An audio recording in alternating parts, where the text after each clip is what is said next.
Hey you kids, Blackie Ray here with this week's scorcher of an us. Let me back away so you can kind of see the cover here. Well, how am I going to do this? You know, I sacrifice good lighting for myself for good lighting for the magazine. But hey, who's important here? Well, we're both dually important, but Us Weekly's Us Weekly. Blackie Ray is just Blackie Ray, you know. It's not quite as big a name. But anyway, man, I don't care what people say. I'm riding this Elvis thing out till I want to. I don't care. He was awesome. Anyway, that's a whole nother issue aside. So, all right, let's see. What are we talking about this week? Kate and Will's family trip. All the photos. Candace Cameron Bure's submissive marriage. She defends her. I mean, she's apparently like fundamentalist Christian and everything. DJ Tanner, you know, not a really huge surprise considering the character. Kardashian crisis. Why Rob vanished. See, the countdown. Wedding diet. Determined to get to the best bodies ever. Jessica and Lauren race to slim down before summer. Wedding details. Dresses, guests, and parties. Of course, for a wedding, you have to, you got to put out all the bells and whistles. You got to look the best you've ever looked ever in your life that you're gonna. But anyway, moving right along. Color block party. The more the merrier. Roxanda Ilcinic invites stars to go bold. I've never heard of this designer, but she's pretty awesome here. This is apparently a lot of color and shape kind of concepts, which is something I kind of it was bigger in the late 80s, not early 90s kind of concepts, I guess. I like that it's kind of an homage to that, but bringing it, making it as current as possible. But as you can see, everybody here is killing it. Like Naomi Harris, Elizabeth Banks, Jessica Perret, Kate Blanchett, Taylor Schilling, Anne Hathaway, Jenna Malone. Awesome looks here. Alright, who wore it best? Marc Jacobs. Anna Wintour against Drew Barrymore. Man, Drew Barrymore is pregnant there. That's not even fair.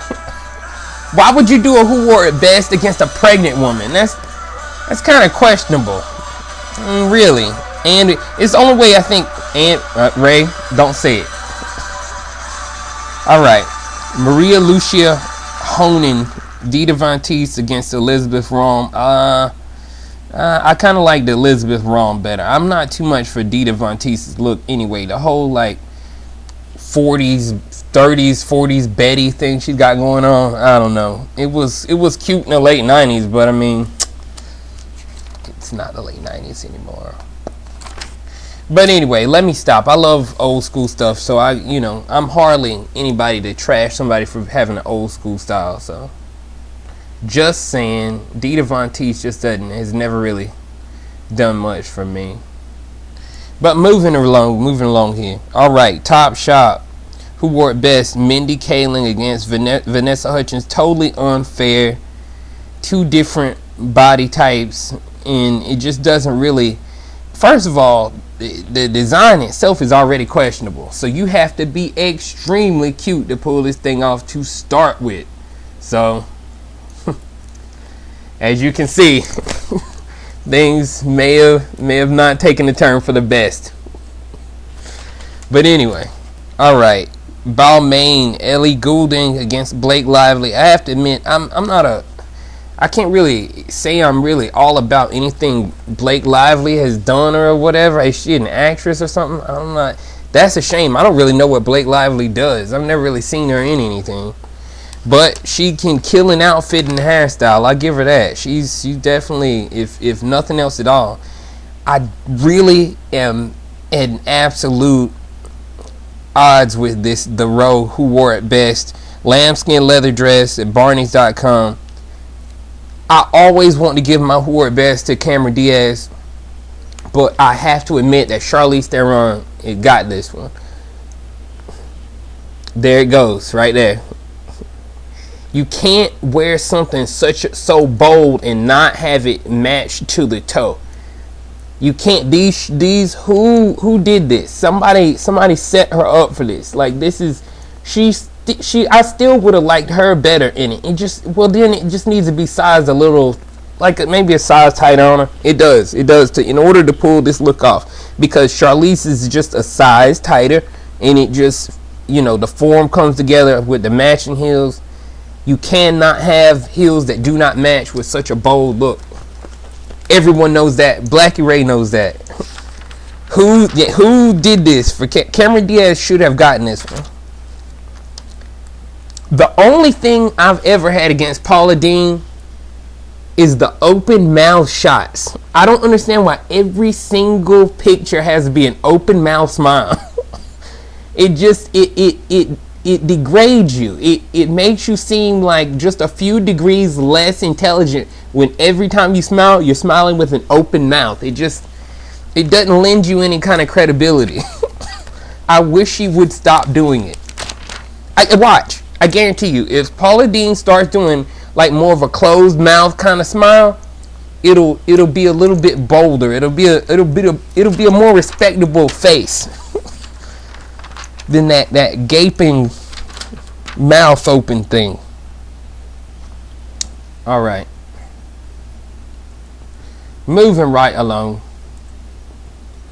Feuds of the week. Mariah versus Kim. Mariah Carey must not keep up with Vogue. My wife, she don't even know who Kim Kardashian is.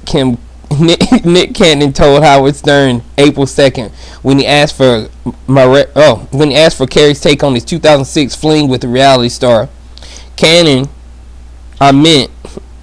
tells Us Weekly, I meant Mariah couldn't pick Kim out of a lineup of brunettes with big buzz. A Kardashian source says Mariah's just jealous he cared for Kim. Oh, what? That's silly. That's not even really a feud thing. But that's like a guy trying to downplay an ex. An ex that could potentially get him in trouble, or an ex that he had never spoken of. And she just didn't know about. Which is crazy. If you have the internet, like, how do you not know about stuff like that? But anyway. I hate when Taylor Swift takes selfies with people, because it's always like the selfie is like, hey, look at who I'm way more beautiful than.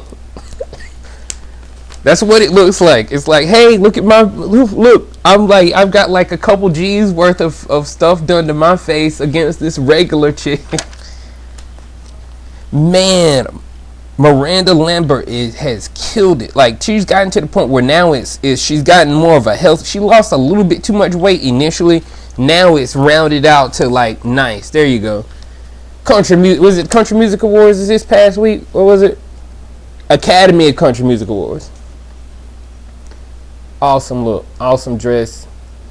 I mean, Carrie Underwood, that's, you know, always looks good, but I'd say, if you want to do a versus there, I think Miss Lambert might get that one. I don't know. I hate to be the one to, put someone on the spot or whatever, But I'd say she was looking. Hey, well done. I'm not gonna do it. I'm not gonna say anything like that. Like one looks better than the other, because that's two different looks. It's two different things. You can't really. They both have two different styles, but of course I would favor Miranda Lambert's. But anyway, moving along. Awesome picture. Bill Murray with Gaga and David Letterman. Oprah with Pharrell's hat on. Good stuff. Good stuff. I need to see a good Bill Murray movie. I hadn't seen it. I hadn't seen one in a while. I really do, because I'm a huge Bill Murray fan, like from childhood. Really do need to see one. Hadn't seen a good one in a while. Alright, let's see if there's anything else of mention here. It's Us Weekly. Something that would stand out.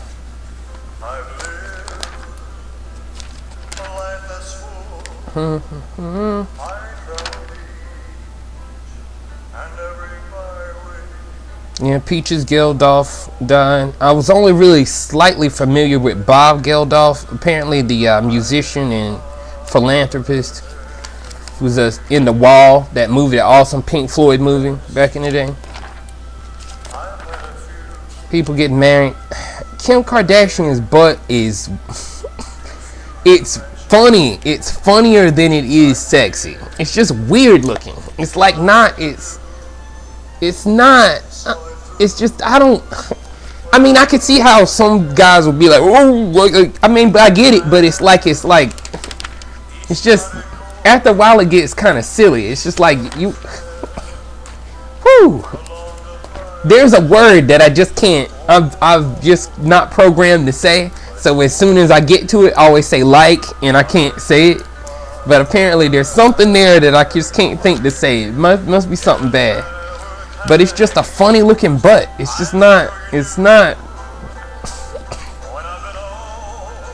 Anyway, Candace Cameron Bure, the submissive wife thing. I mean, I without reading the article here, I'm pretty sure it has something to do with the Christian thing. DJ Tanner, leave her alone. She wants to be a submissive wife. Leave her alone. She was on Full House, for Christ's sake. What do you want to do? You want to be a meth head? She could be a meth head, okay? That's what most child stars go off and do. They go off and get on drugs and do that kind of stuff. So all the more power to her if she wants to be a submissive wife on Dancing with the Stars. That means you're still good, you know? You're a celebrity still. I can't. What was Kimmy Gibbler ever on? I think Gibbler should be next. If they hadn't put Gibbler on, they need to put Gibbler on too, because I'm sure she could do it too. Rob Kardashian's, man, I don't know. He just must be going through something, like, to put on that much weight. You just gotta like be in a depressing slump or something. Poor guy. I'm sure it's something highly personal to have everything else in the world that you want and still not be, you know, complete. That's got to be a weird feeling I could never identify. Fashion Police, Alexandra Ambrosio, Selena Gomez, Lady Gaga, Rita Ora, you deserve to get pulled over. I'm going to get you. All right. You were asking for it. Nikki Hilton and Leslie Mann. Everybody else is cool. Gaga is, how can you put Gaga in Fashion Police? Like, it makes no sense. Gaga's gonna wear whatever the hell anyway, so it doesn't even matter. You should pull her over. Everybody else is cute here. Like, what in the world? The Rita Ora thing is weird looking. Just weird. Just effing weird. No other way of saying it. Celebrity frill seekers. Now, the frill thing does look good. It does. It looks good on a lot of these designs here. I can't even say anything bad about the frill. You know? Like, some of these Fashion Police things are like the best stuff. Like the best stuff about a look you want to pull people over for. I tell you, us weeklies are, you're so, well, if you didn't do that, I wouldn't have anything to work with. So, thank you for being so, you know, backwards in your assessments. But anyway, good stuff. I love this magazine, no matter what I might say about Us Weekly. If there were no Us Weekly, there would be no Blackie Ray. I mean, really, you know, seriously. Well, yeah, there would still be a Blackie Ray. It'd just be a different magazine, probably a trashier magazine at that. That's what I need to do. I need to look into some more good trash magazines. Star really stops too short with the trashiness. They need to hype it up to where I can just read it and be like, whoa, God, oh my God. Like every other page is like, whoa, whoa, whoa, whoa, whoa, whoa. What did they say? I'm sorry. Getting a little carried away there. But anyway, I love you kids. I'll be in at some point, hopefully with some more guitar videos. As you can see, I'm getting to the point where I'm shredding a lot more. So I love you, and I'll see you sometime this week, baby.